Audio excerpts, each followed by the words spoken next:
북한 사회와 주민들의 삶에 대한 궁금증을 알아보는 북한이 궁금해 시간입니다. 자, 오늘은 지난 시간에 이어서 북한 교통에 대해서 얘기해 보려고 그래요. 네. 오늘은 철도입니다. 그렇습니다. 남북 정상회담에서 철도와 도로 얘기가 오고 가고 합의사항에 들어가면서요, 이슈가 되고 있습니다. 과연 북한의 철도 상황은 어떤지 이야기 나눠보겠습니다. 오늘 도움 말씀 주실 두 분입니다. 탈북민 김주성 씨 그리고 주선아 씨입니다. 안녕하세요. 네, 안녕하세요. 반갑습니다. 지난번에 이 평창올림픽 때 이제 북한 고위급 인사들이 우리 KTX를 탔잖아요. 네. 그때 평가가 상당히 좋았나 봐요. 김정은 위원장이 얘기할 정도였어요. 네. 브리핑 내용 한번 들어보시면 될 텐데요. 평창올림픽에 갔다 온 분들이 말하는데 평창 고속열차가 다 좋다고 하더라. 남측의 이런 환경에 있다가 북에 오면 참으로 민망스러울 수 있겠다. 이 좋은 고속철도 타다가 북에 오면은 좀 민망스러울 수 있겠다. 이게 쉽게 할 수 있는 얘기는 아닌데 말이죠. 네. 지난 2월 평창올림픽이 방문한 고위급 대표단 김여정 또 김영남이 KTX를 타고 평창으로 이동을 했는데요. 이 소식은 북한 뉴스에도 소개가 됐었습니다. 겨울철 올림픽 경기대회 개막식에 참가하기 지난 위해서 2월 10일 북한의 5시 보도인데요. 김용남 동지와 김여정 동지는 고속열차를 타고 겨울철 올림픽 경기대회 개막식이 열리는 평창으로 출발했습니다. 두 분은 남한 와서 KTX 처음 타보셨을 때 어떠셨어요? 일단 저는 처음에 타기 전부터 놀랐었죠. 저 객찰구라고 하나요? 그리고 네. 누가 표를 끊고 막 이런 게 없잖아요. 그래서 막 들어가서 같이 갔던 그 한국 분한테 물어봤어요. 이거 그냥 공짜로 타는 거냐고. 양심에 맡긴다 그래서 양심만 있으면 탈 수 있는 거다 생각을 했고, 그러니까 빠르고 최고를 생각하기 전에 일단 그 화려함에 좀 깜짝 놀랐고요. 그다음에 두 번째로 놀란 건 역시 부산까지 내려가는데 엄청 빠르더라는 거죠. 그래서 당일로 부산 갔다 왔는데요. 이게 가능할까 과연. 네, 정말 신기했었어요. 그때. 북한의 경우에 있어서도 시속 20km로 지금 철도가 운행이 되고 있거든요. 그러니까 거의 황영조나 이봉주 선수가 뛰는 속도가 거의 비슷합니다. 그 정도로 다니는 기차를 탔던 사람들이 평창올림픽에서 250km 정도의 고속철도를 탄다는 것은 거의 속도감이 10배 내지 12배가 늘어나는 거거든요. 그러니까 북한에서 말하는 천리만에서 마일만 속도같이 이런 속도적인 비약적인 성장에 아주 걸맞는 운송수단이기도 하고요. 자, 우리 박사님이요. 북한 철도는 시속 20km 이봉주 선수 마라톤 속도랑 좀 비교를 해주셨어요. 이렇게 느릴까요? 설마? 진짜 느립니다. 기차가요? 예. 북한에는 이제 급행, 중급행, 완행이 있습니다. 근데 완행은 매 역전마다 다 하신다. 천천히 간 데서 완행을 타면 해산 해주행 완행이 있습니다. 저희 고향에. 그래서 그 열차를 타보게 되면 북한에서 제일 그 지대가 높은 게 백암령이라고 있습니다. 양강도하고 한북도를 이어주는.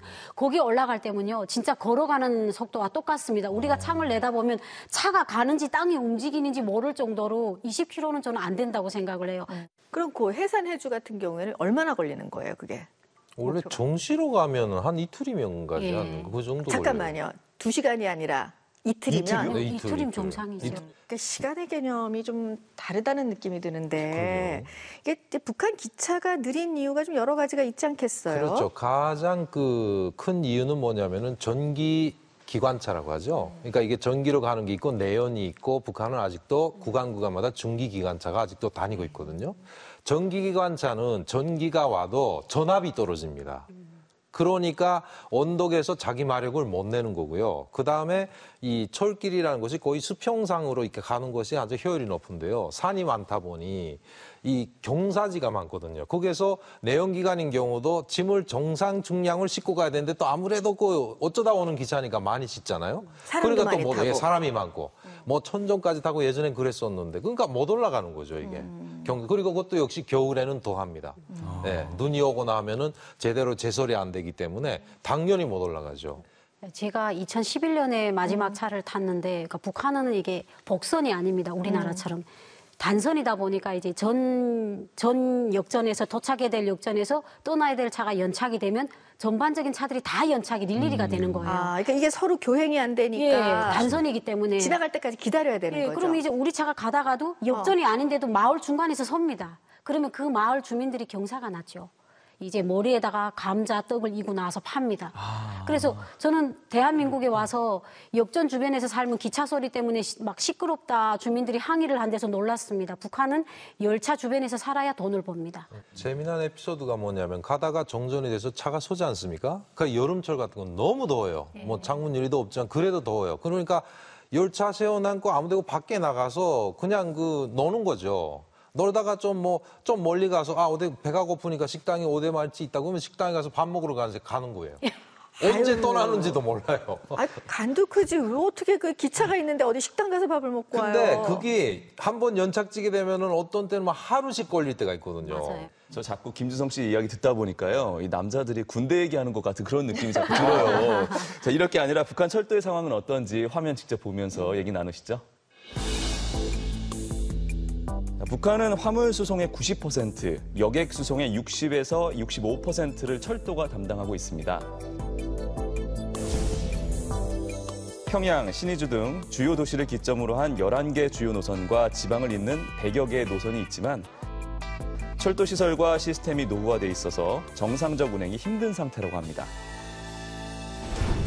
네, 요거는 이제 북한의 철도 침묵을 찍은 사진이에요. 뭐 보수된 곳도 있겠지만은 요 침묵 문제도 상당히 큰 것 같고요. 교체가 안 되기 때문에 정말 거기 10년 이상 지나가고 하니까 철도 나무 침목이 부실해지고. 저 교량도 상당히 위험해 보이는데요.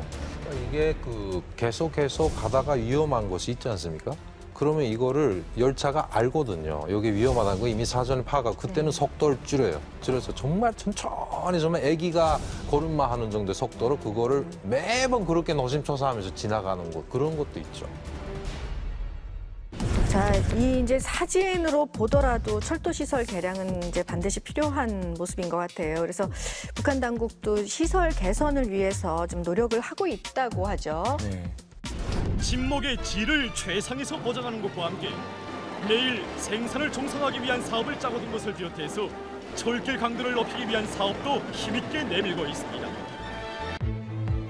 나무 침목에서 콘크리트 침목으로 바꾸고 있는 거네요. 그렇죠. 그러니까 이거 결국은 뭐냐면 물동량은 많고 수요는 높아지는데 그래서 경량화해서 뭐 대량화, 중량화 이런 식으로 해서 좀 더 크게 또 안전하게 물동을 많이 싣기 위해서 콘크리트로 바꾸기 시작했는데요. 이것도 역시 자재부족이죠. 철저하게 원활하게 안 되기 때문에 주요 노선들, 뭐 평양에서 어디 공업지구로 가거나 뭐이나 이런 쪽에, 그러니까 민수용이 아니라 공업용으로 이렇게 뭔가 메리트가 높은 쪽에는 콘크리트 다 바꿔놓고 이렇게 하는 것 같습니다.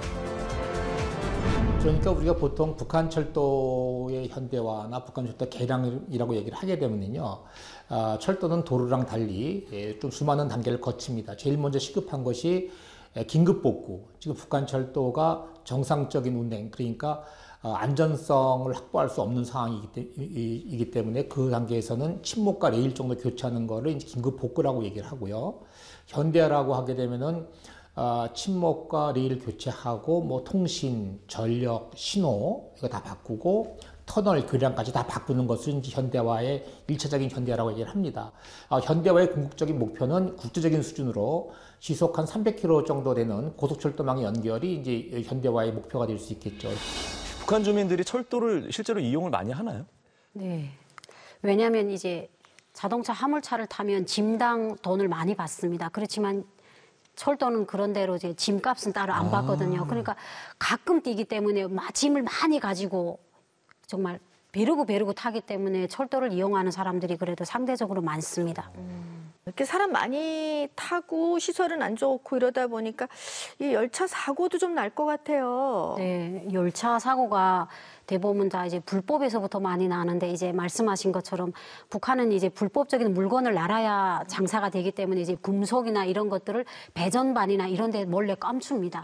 근데 이제 그게 이제 전압이 낮으면 합선이 돼가지고 전기 사고가 나서 진짜 그 배전반 사람들이 많이 좀 사망하고 이러한 일들이 좀 다반사로 일어나고 있어요. 다른 사고 사례는요? 그다음에는 뭐 교량이죠. 교량이자처럼 부실하다 보니 그 교량에서 뭐 전복되거나 그러니까 탈선되는 거죠. 네. 김일성 주석이 생전에 이 철도가 나라의 혈맥이다 이런 걸 상당히 많이 강조를 했어요. 그 뭐 혈맥이 막혀 있으니까 산업 전반이 좀 막힐 수밖에 없지 않나 이런 생각도 좀 드는데. 네. 이번에 이제 정상회담 합의서에서 남과 북의 철도와 도로를 연결하고 뭐 현대화하는 문제들이 조항이 담기지 않았습니까? 네, 그렇습니다. 1차적으로요, 동해선, 경의선 철도와 또 도로를 연결하고 현대화하겠다고 발표를 했습니다. 경의선은 서울과 신의주로 잇는 철도로 2007년부터 2008년까지 1년 동안 개성공단까지 운행됐다가 중단이 됐습니다. 이 동해선 같은 경우에는 이제 부산에서 러시아까지 잇는다고 하는데 이제 남쪽 구간이 좀 단절은 돼 있고요. 남북을 잇는 연결 구간은 지금 완성이 돼 있는 상태입니다. 예, 그 다음을 생각하면은 좀 약간 가슴이 뛰는데요. 이 경의선은 신의주를 통해서 중국 횡단철도와 이어지는데요. 지난 9일 문재인 대통령과 리커창 중국 총리가 북한의 완전한 비핵화를 전제로 서울, 신의주, 중국을 잇는 철도 건설 사업의 긍정적인 검토를 약속했습니다.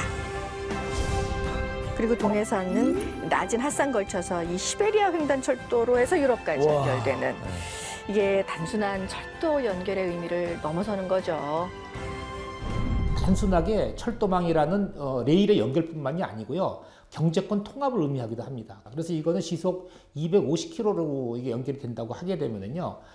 대련과 심양과 장춘 경제권과 그다음에 평양, 서울 경제권이 거의 뭐 한 3시간 시간 이내로 통합이 될 수 있는 엄청난 효과죠. 그러니까 이게 거의 유럽의 그 EU 통합에서 처음에 맞았던 경제 효과와 거의 비슷한 그런 엄청난 그 지각 변동이라고 얘기할 수가 있습니다.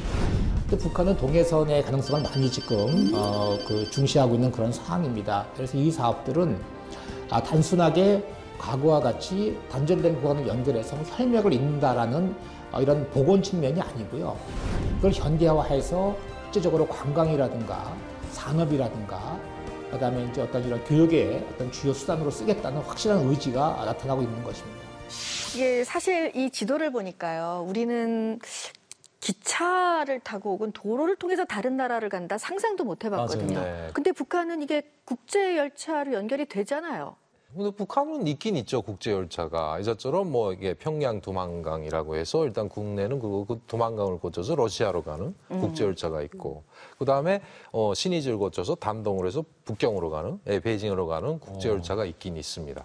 사실 제가 요즘에 뭐 아프리카도 갔다 오고 남미도 갔다 오고 여러 군데 갔다 와서 다음에 어디를 가야 될까 이렇게 좀 약간 심드렁해 있는 상태였거든요. 네. 근데 저 지금 이렇게 남북 그 교통 협력 이런 것들 들으면서 갑자기 등골이 이렇게 오싹해지면서 정말 가보고 싶다는 생각이 들었어요, 정말. 그러면은 그 철도 연결할 동안에 열심히 적금 드셔서 그래야 되겠어요, 정말. 그래야겠네요. 네, 저는 듣기만 해도 굉장히 설레는데 네네. 두 분은 어떠세요? 예, 뭐 그렇죠. 사실은 뭐 이 부산에서 떠난 열차가 유럽까지 간다. 심지어 영국까지도 갈 수 있는 거잖아요. 그죠? 그러니까 갈 수는 있겠지만 저는 개별적으로 그게 과연 시간이 상당히 길 것 같은. 그러면 우리 KTX보다 좀 더 업그레이드해서 그 열차 안에 뭔가 호텔 같은 것도 좀 만들고 뭐 숙박도 할 수 있고 뭔가 여러 가지 좀 우리만의 열차를 또 만들 수 있지 않을까 이런 꿈도 꿔봅니다. 네, 저도 같은 생각이죠. 저는 이제 남한은 다 돌아봤으니까 다시 내 고향이지만 많이 못 가봤습니다. 살 때 이게 여행의 자유가 없어서 그래서 백두산 천지 가서 내가 왔다고 소리쳐보고 싶습니다. 네. 갈 때 같이 가요. 네, 같이 제가 길 안내를 하겠습니다. 네, 머지않아서 그런 꿈이 이루어졌으면 정말 좋겠어요. 네. 자, 앞으로 갈 길이 참 멉니다. 그리고 오래 걸리겠죠. 하지만 긴밀히 협력해서 하나하나 차근차근 이 꿈도 이뤄나갔으면 좋겠습니다. 오늘 도움 말씀 주신 두 분 고맙습니다. 감사합니다.